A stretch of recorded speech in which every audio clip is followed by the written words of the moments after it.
authoring a masterpiece. I cannot believe that he remembered so much. Really, he worked with me, and he has gone into the history of the growth of Underworld in Bombay City from 1930 onwards. And he has described it so beautifully. Of course, as Mr. Sahni said, his language is very good, beautiful. So he has made it still more charming. You see, this book is a very well-researched book and a very authentic book. And only a man who has handled the underworld can write such an authentic book.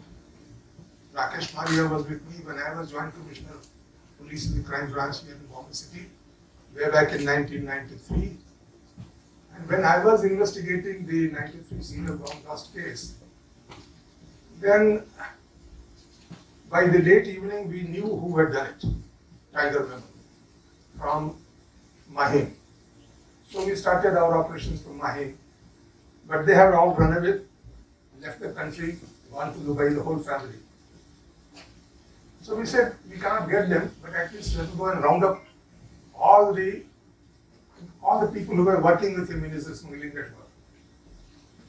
So, how to know the names of his gang members? So I told my officers, find out the person who knew Tiger Memon very well. This was on 13th March. And by evening, one of my inspectors came and he said, sir, Tiger Memon had a mistress. I said, call the mistress.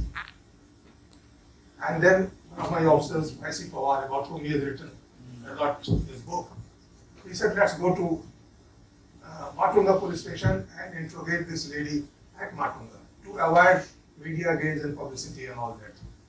So we went to Matunga at about 12 midnight. That lady was called from Bandra. I don't want to name her. And there we started questioning me, Mahesh Pawar, a few other officers. And there I met Rakesh Maria. I didn't know until then that he was working in Bombay City. Though, because I had taken over charge as Joint CP only about a month before. And we were very busy with the Bombay riots of 92, 93 and all those things.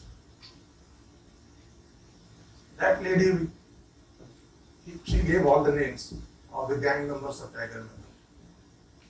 And then I said, let's fan out and round up all those people, as many as we can, before the daybreak. And then I asked Rakesh Maria, you come and see me in my police station tomorrow at 10 o'clock. Unfortunately, by then, we finished our interrogation by about 3 a.m. Then we went out, I sent my officers, which was hardly about 2 hours left of the daybreak. And then I said, I will come and meet all of you at 10 o'clock, you give me a report whether you were caught anybody. Nobody had been caught. And Rakesh Maria had said, you just come. He was posted in the traffic branch, courtesy procedure. He was the traffic branch boss. And he actually motivated him to join traffic branch and sent him to Japan for training in traffic management. But Rakesh Maria had worked with me earlier as Superintendent of Police of Osmanabad district when I was ranged DIG at Aurangabad, Marathwada region. So I knew him. Only I didn't know that he was posted in Bombay. He came there, and then I realized that, I didn't have any post of DCP in Bombay City, in the crime branch. And it was such a big investigation to keep a tab on and to lead the team of detectives in the field. I had no officer. So I asked him, are you willing to work in my team? And he said, yes, sir. I said, all right, you start. Then I went to Mr. Samrao, the police commissioner, and requested him to place his services at my disposal, to which he agreed. And from that time, he has been a crime buster. So, otherwise he would have been blowing whistle in the traffic.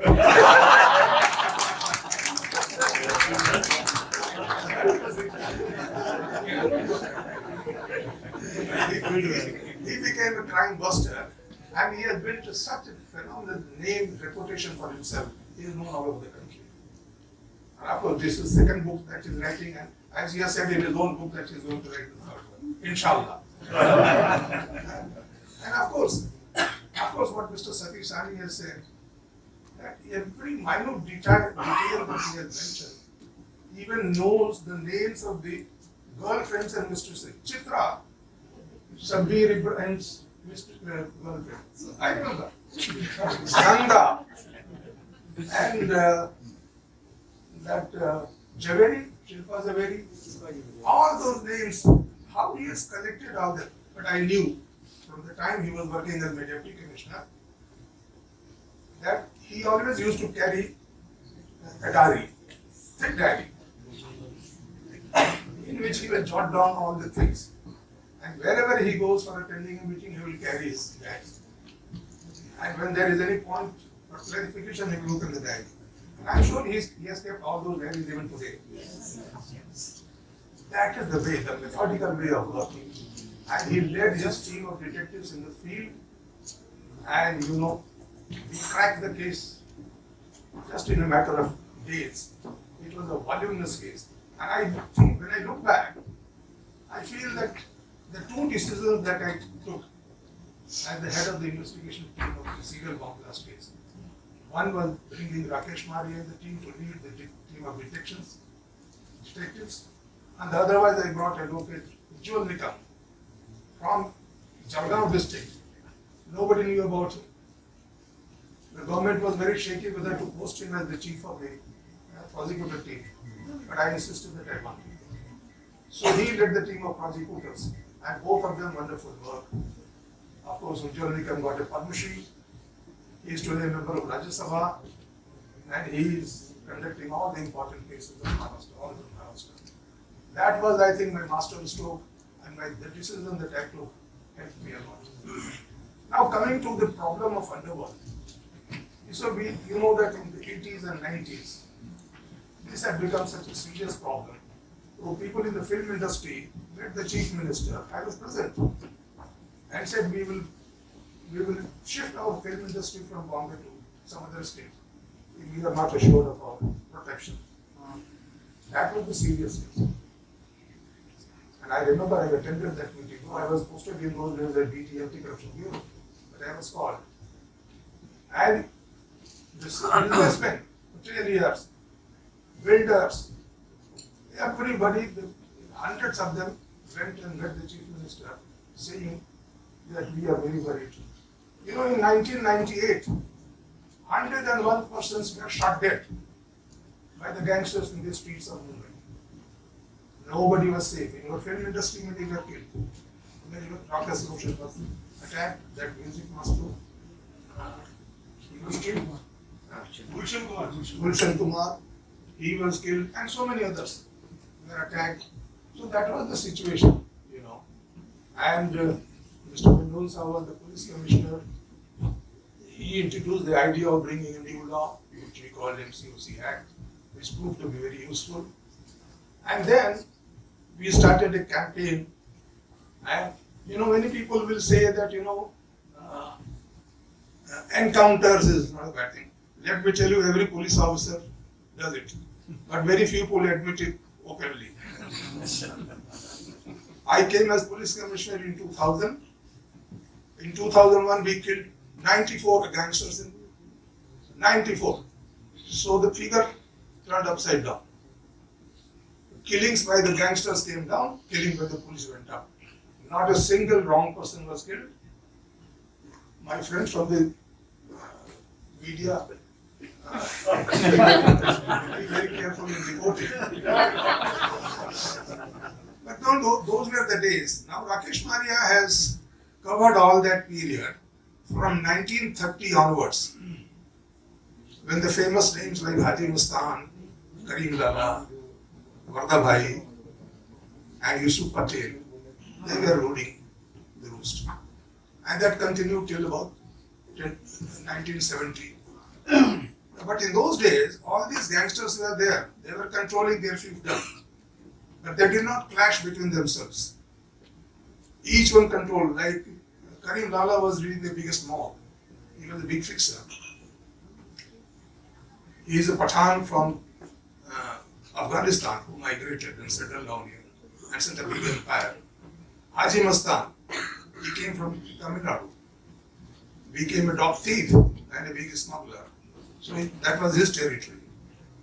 Then Vardabai also came from South India. He became a bootlegger. We had prohibition in those days.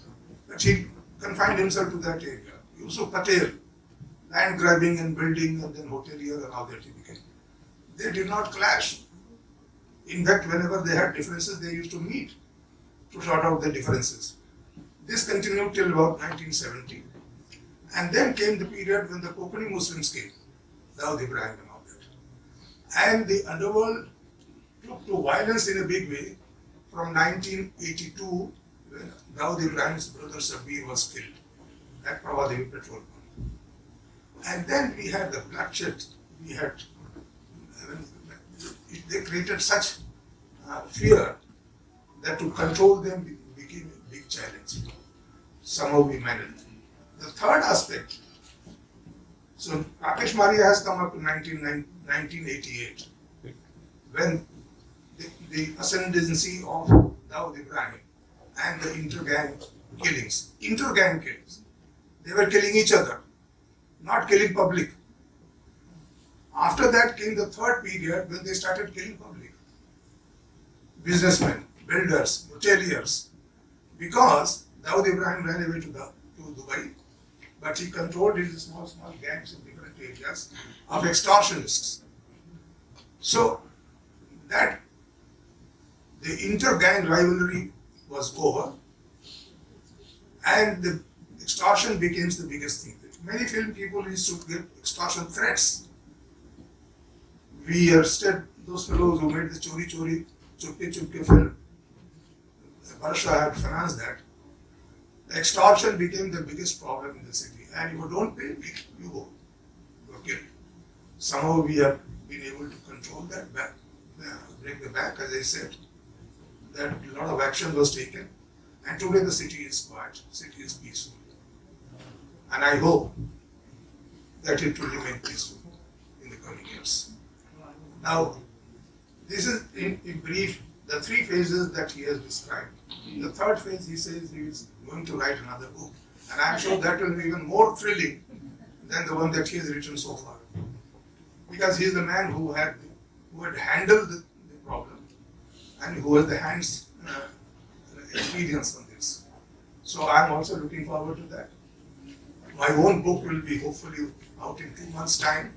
But mine is only based on the 92-93 Bombay riots and a little bit of the Underworld phenomenon. So compliments and congratulations, Rakesh, and all the progress.